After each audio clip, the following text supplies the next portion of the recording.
नमस्कार दोस्तों, आप देख रहे हैं राजनीति विज्ञान क्लासेज। मैं मुकेश कुमार एक बार फिर से इस ऑनलाइन क्लास के बेहतरीन वीडियो में आप लोगों का स्वागत करता हूं, जहां पे आप लोगों को क्लास 11th के एनसीईआरटी बुक पॉलिटिकल साइंस की किताब भारत का संविधान सिद्धांत और व्यवहार से एमसीक्यूज का क्लास चलाया जा रहा था, जिसमें आज आप लोगों को पार्ट बी का 7 और 8 चैप्टर यानी 7 में राष्ट्रवाद और 8 में धर्मनिरपेक्षता से 40 एमसीक्यूज बनाया गया है, जो आप लोगों को बीपीएससी टीआरई 4.0 की तैयारी हेतु कराया जा रहा है। यह class PRT 6 to 8 TGT PGT में पूछे जाने वाले बेहतरीन क्वेश्चन का सीरीज है। जो भी बच्चे का सोशल साइंस में हिस्ट्री या पॉलिटी है या पॉलिटिकल साइंस के पीजीटी के लिए तैयारी कर रहे हैं, उनके लिए काफ़ी लाभदायक होगा। और इस क्लास में बचे हुए वीडियो जो है, अभी चैप्टर कितने हैं, अभी 2 चैप्टर और बाकी है, 9 और 10। उसका वीडियो कल आप लोगों को डाल दिया जाएगा और 11th क्लास का आपका जितने भी एमसीक्यूज बने हुए थे उस ख़त्म हो जाएंगे। और परसों से आप लोगों को क्लास 10th का पॉलिटी और हिस्ट्री का क्लास चलाया जाएगा। और सुबह में 8 बजे से आप लोगों को क्लास 11th का हिस्ट्री का सीरीज चलाया जा रहा है, तो उसे भी आप लोग देखना ना भूलिएगा। और एक से एक बेहतरीन वीडियो और बेहतरीन क्वेश्चन के साथ आप लोगों को बताया जा रहा है। तो ऐसे ही बेहतरीन वीडियो और बेहतरीन क्वेश्चन के लिए आप लोग चैनल को सब्सक्राइब करें, लाइक करें, बेल आइकन दबाएं और दूसरों से भी सब्सक्राइब करवाएं। बताएं और लोगों को भी ये क्लास चलाया जा रहा है, चल रहा है, तो उन लोगों को भी फ़ायदा हो सकता है। और डिस्क्रिप्शन बॉक्स में टेलीग्राम का लिंक है, उससे भी आप लोग जुड़ सकते हैं, जिससे आप लोग को नोटिफिकेशन जितने भी बीपीएससी टीआरई 3.0 टीआरई 4.0 एस्टेट से जितने भी नोटिफिकेशन आता है शॉर्ट वीडियो में बनाकर डाल दिया जाता है, या न्यूज़ जो होता है पेपर का उसे टेलीग्राम पर डाल दिया जाता है, जिससे आप लोगों को फ़ायदा होगा। तो आइए हम लोग स्टार्ट करते हैं। भारत का संविधान सिद्धांत और व्यवहार क्लास 11th का जो बुक है, पार्ट बी है। पार्ट ए का 10 चैप्टर करवा दिया गया, उसका प्ले लिस्ट बनवा दिया गया है। आप लोगों का जब डालिएगा class 11th NCERT political science तो आ जाएगा प्ले लिस्ट में। तो चैप्टर 7 से राष्ट्रवाद है, राष्ट्रवाद से 20 क्वेश्चन बनाए गए हैं। तो आइए हम लोग एक एक करके क्वेश्चन को देखते हैं। किस वर्ष सोवियत संघ का विघटन हुआ? 1945, 1991, 1999, 2001। ये सब लोग जानता होगा, बहुत सारा इसको रिपीट भी करवा दिया गया है। तो 1991 में सोवियत संघ का विघटन हुआ था। चलिए नेक्स्ट क्वेश्चन। किसने कहा कि राष्ट्रवाद एक बड़ा खतरा है? यह मस्ट वीवीआई है। यह कथन जो है मस्ट वीवीआई है। कथन आप लोग एकदम कथन को छोड़िएगा नहीं, क्योंकि कथन से 2-4 क्वेश्चन निश्चित आते हैं। 9th 10th के जिसका सोशल साइंस और पीजीटी में जिसका पॉलिटिकल साइंस है, उससे कथन का क्वेश्चन निश्चित आएंगे। 6 to 8 में भी 2-3 पूछे जाते हैं। इसे आप लोग दरकिनार न कीजिएगा, इसे याद कर लीजिएगा। राष्ट्रवाद एक बड़ा खतरा किसने कहा था? अर्नेस्ट ने, बेनेडिक्ट एंडरसन ने, एरिक हॉब्सन ने, रविन्द्रनाथ टैगोर ने। तो रविन्द्रनाथ टैगोर के द्वारा यह कहा गया था, रविन्द्रनाथ टैगोर ने इसे कहा था। चलिए नेक्स्ट क्वेश्चन 3 नंबर। साम्राज्य के पतन में मुख्य जिम्मेदार कौन है? साम्राज्य के पतन का मुख्य जिम्मेदार कौन होता है? राजनेता, किसान, राष्ट्रवाद, सैनिक। तो चलिए बताइए 3 का क्या हो जाएगा? 3 का सी हो जाएगा, राष्ट्रवाद होता है साम्राज्य के पतन का मुख्य जिम्मेदार। ये भी बीबीए क्वेश्चन है। चलिए नेक्स्ट क्वेश्चन 4 नंबर। भारत में राष्ट्रवाद का उदय किस सदी में हुआ था? 16वीं सदी, 19वीं सदी, 12वीं सदी, 5वीं सदी। तो भारत में राष्ट्रवाद का उदय का बात पूछ रहा है, तो ये 19 सदी में हुआ था, 19वीं सदी में। चलिए नेक्स्ट क्वेश्चन 5 नंबर। किस शताब्दी में एशिया और अफ्रीका में साम्राज्यवाद का पतन हुआ? क्या पूछ रहा है? एशिया और अफ्रीका में साम्राज्यवाद का पतन हुआ, उदय नहीं पतन। 19वीं, 18वीं, 20वीं, 21वीं। तो क्या हो जाएगा? यह 20वीं शताब्दी में इसका पतन हो गया था। चलिए नेक्स्ट क्वेश्चन 6 नंबर। राज्य के कितने प्रमुख तत्व होते हैं? एकदम मोस्ट बीबीआई ऐसा ही क्वेश्चन आप लोग इजी क्वेश्चन लगेगा कि इजी क्वेश्चन पूछ रहा है, लेकिन जब भी आप मारिएगा गलत हो जाएगा। तो राज्य के प्रमुख तत्व कितने होते हैं? 4, 6, 3, 10। तो 6 का 4 इसके प्रमुख तत्व होते हैं। चलिए नेक्स्ट क्वेश्चन 7 नंबर। उग्र राष्ट्रवाद किसका समर्थन करता है? विश्वसोती, सैनिकवाद, आतंकवाद, अहिंसा। तो 7 का क्या हो जाएगा? 7 का ये डी हो जाएगा आप लोगों को, डी, 7 का डी। चलिए नेक्स्ट क्वेश्चन 8 नंबर क्वेश्चन देखते हैं। किस राष्ट्रवाद ने यह आग्रह किया कि जाति या राष्ट्र राज्य के ऊपर है। फ्रेंच राष्ट्रवाद, इंग्लिश राष्ट्रवाद, रोमन राष्ट्रवाद, जर्मन राष्ट्रवाद। फ्रेंच, इंग्लिश, रोमन, जर्मन कौन हो जाएगा? तो 8 का डी हो जाएगा, यह जर्मन राष्ट्रवाद के द्वारा हुआ था। चलिए 9 नंबर क्वेश्चन, इनमें से कौन सर्वश्रेष्ठ राष्ट्रवाद है? सर्वश्रेष्ठ राष्ट्रवाद की बात पूछ रहा है। और राष्ट्रवाद, उपनिवेशवाद, विरोधी राष्ट्रवाद, विस्तारवादी राष्ट्रवाद, उदारवादी राष्ट्रवाद। तो 9 का डी हो जाएगा उदारवादी राष्ट्रवाद। चलिए 10 नंबर क्वेश्चन, 1871 में किन राज्यों का राष्ट्रीयकरण हुआ? किन राष्ट्रीय राज्यों का एकीकरण हुआ था? कब? तो 1871 का बात पूछ रहा है। इटली और Germany, Poland, Yugoslavia, Italy, France, Austria, Hungary. तो कौन हो जाएगा? 10 का ये हो जाएगा इटली और जर्मनी का एकीकरण हुआ। नेक्स्ट क्वेश्चन 11 नंबर, राष्ट्र को कल्पित समुदाय किसने कहा? देखिए आ गया क्वेश्चन ये भी, राष्ट्र को कल्पित समुदाय किसने कहा? ये भी एक प्रकार का कथन है, कोटेशन है, इसे भी आप लोग देख सकते हैं। कार्ल डायस ने कहा था, बेंडिक एंडरसन, चार्ल्स हेज, हंस कोहेन। तो 11 का बी हो जाएगा बेंडिक एंडरसन के द्वारा यह कहा गया था। ऐसा ही आप लोगों को देखिए कितना अच्छा क्वेश्चन है। तो आप लोग मेहनत भी लगता है, तो आप लोग सब्सक्राइब करिए, बेल आइकन दबाइए और कमेंट बॉक्स में कमेंट भी कर सकते हैं कि किस प्रकार का क्वेश्चन है, कैसा क्वेश्चन लाया जाए। और बीपीएससी टीआर 4.0 ज़्यादा दूर नहीं है उसका नोटिफिकेशन आने में। हम लोग का ज्वाइनिंग 3 मई के बाद देखिए, एसीएस सिद्धार्थ सर बोले हैं 3 मई के बाद अगर हो जाता है तो ज़्यादा समय नहीं लगेगा नोटिफिकेशन आने में। आप लोग जून तक नोटिफिकेशन आ जाएगा, इसलिए अभी से आप लोग तैयारी में एकदम भीड़ जाइए। और स्टेट का भी कल न्यूज आया था, स्टेट का भी एग्ज़ाम टीआई 4.0 से पहले स्टेट का भी एग्ज़ाम आप लोगों का होगा। तो जो भी जिसका सोशल साइंस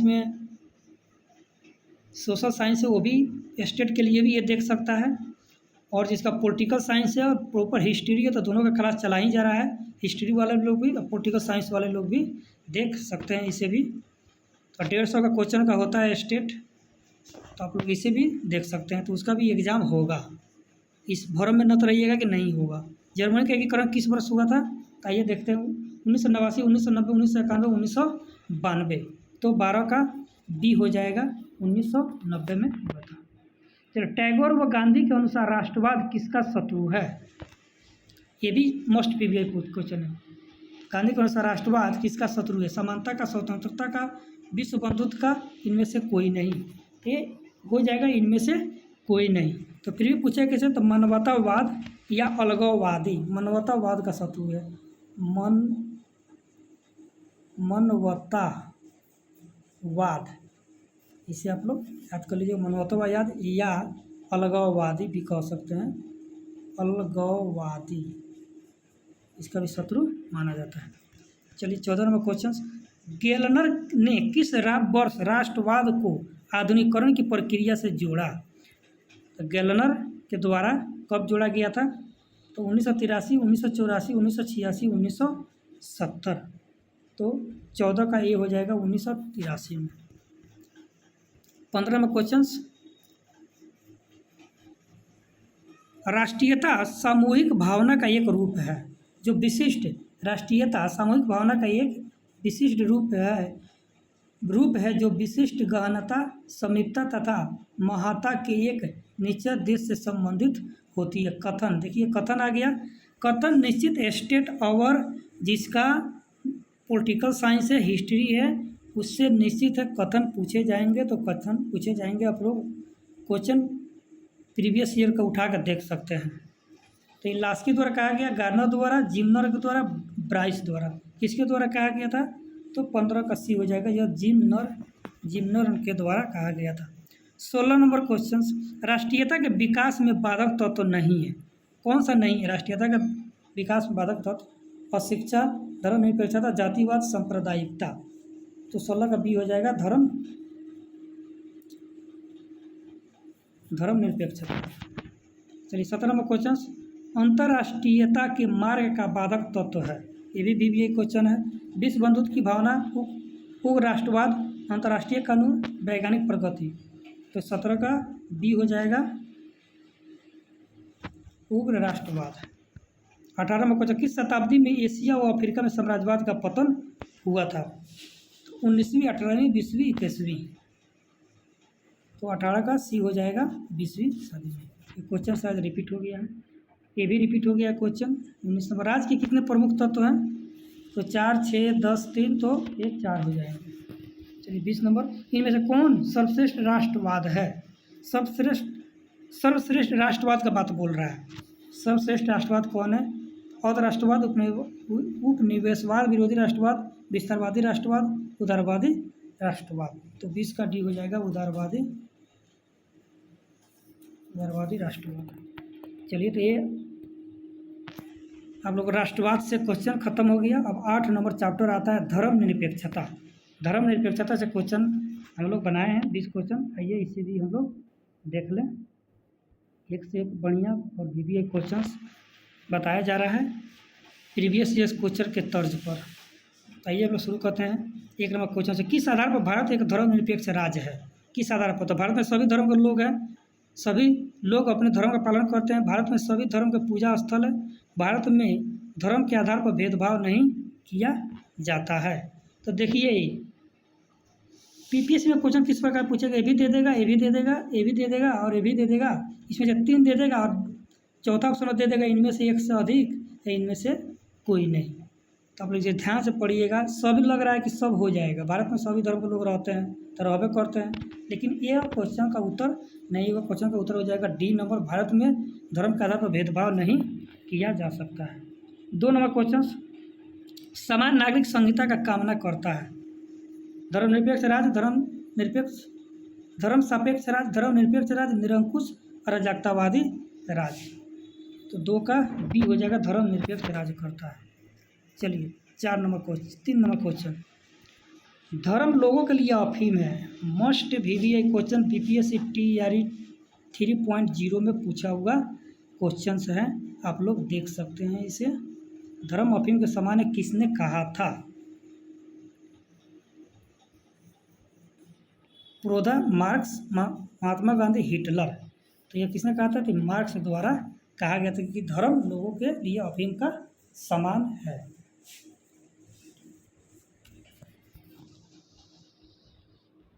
और प्रोधा जी क्या बोलते? धन की चोरी नहीं करना चाहिए थी, प्रोधा कहते। 4 नंबर क्वेश्चन देखिए, किस संशोधन द्वारा भारतीय संविधान के प्रस्तावना पथ निरपेक्ष शब्द जोड़ा गया? कौन सा शब्द? पथ निरपेक्ष शब्द जोड़ा गया 42वां। तो ये 42वां संविधान संशोधन हो जाएगा 4 का ए।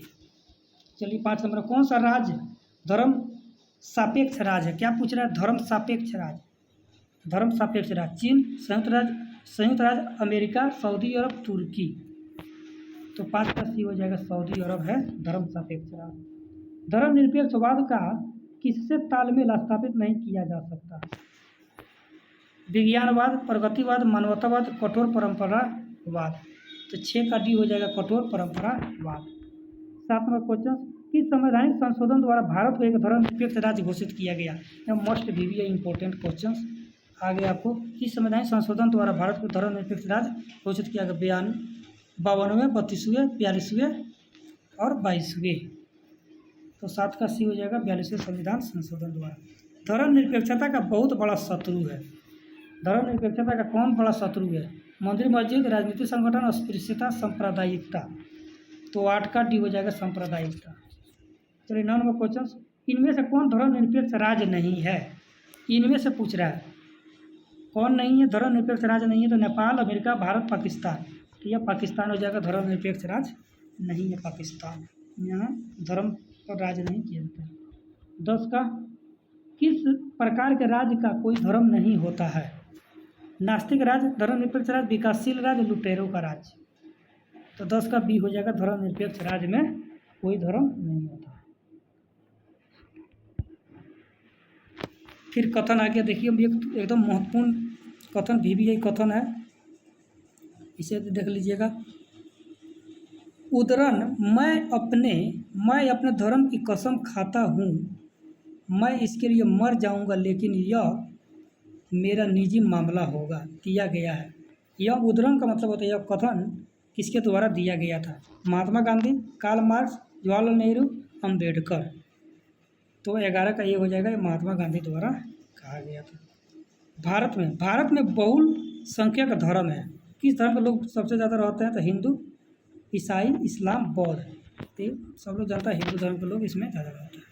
चलिए 13 नंबर क्वेश्चन, छुआछूत की प्रथा डैश का सबसे भाता रूप है। ये भी मोस्ट VVI क्वेश्चन है। ऐसे क्वेश्चन आप लोगों के बनेंगे।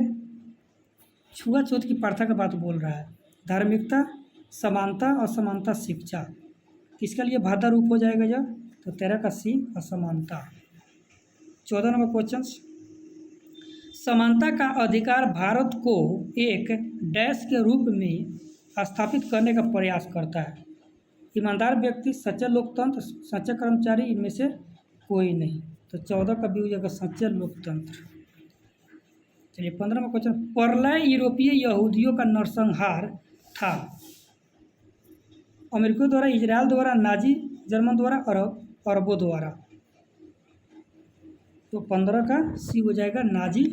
हिटलर जो था यहूदियों को क्या किया था? 1 लाख से ऊपर यहूदियों को मार डाला था। जो ये अब पूछेगा पूरा विश्व में ये वो यहूदी देश कौन है? तो वह इजराइल है। ये भी आप लोग ध्यान में रखिएगा। 16 नंबर क्वेश्चन, भारतीय संविधान के अनुच्छेद 16 का 4 में का संबंध निम्नलिखित में किस विषय से? निजता, अस्पृश्यता, कानून का शासन, आरक्षण। तो 16 का खंड 4 में कौन सा हो जाएगा? तो यह D हो जाएगा। आरक्षण का मुद्दा के बारे में इसमें बताया गया है। 17 नंबर क्वेश्चन, श्रमिक संगठन बनाने का अधिकार है। धार्मिक स्वतंत्रता का अधिकार, जीवन का अधिकार, समानता का अधिकार, न्याय का अधिकार। तो किसका अधिकार है? 17 का B हो जाएगा, जीवन का अधिकार। 18 नंबर क्वेश्चन, मैं यहूदी बहुसंख्यक हूँ। यह कौन बोल रहा है? इजराइल, आयरलैंड, मिस्र, USA। यहूदी बहुसंख्यक कौन सा हो जाएगा? तो यह इजराइल हो जाएगा। एक वो देश है पूरा विश्व में यहूदी वाला देश। चलिए 19 नंबर क्वेश्चन, यदि कोई व्यक्ति देश का कानून व्यवस्था या शांति व सुरक्षा के लिए खतरा हो तो सरकार क्या कार्रवाई कर सकती है? दंड दे सकता है, जुर्माना, बंदी, इनमें से कोई नहीं। तो यदि अगर लगता है कानून को कि यह आदमी शांति और सुरक्षा के लिए खतरा पैदा कर रहा है देश में, तो उसके लिए बंदी होता है। बंदी प्रत्यारोपण द्वारा उसे गिरफ्तार भी किया जा सकता है। चलिए इस वीडियो का और इस चैप्टर का लास्ट क्वेश्चन, निवारक नज़रबंदी यानी निवारक नज़रबंदी कानून के अंतर्गत दोषी व्यक्ति को कितने समय तक जेल में रखा जा सकता है?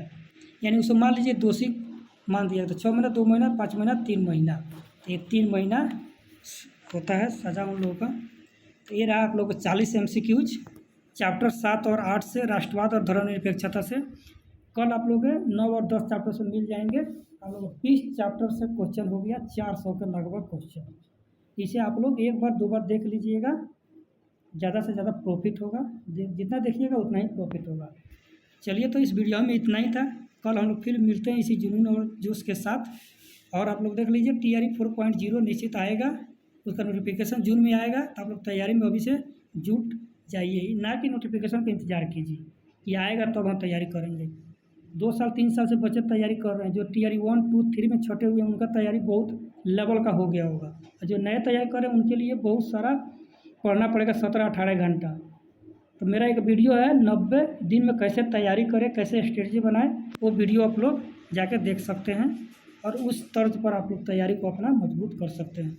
चलिए तो बहुत बहुत धन्यवाद वीडियो में बनने के लिए।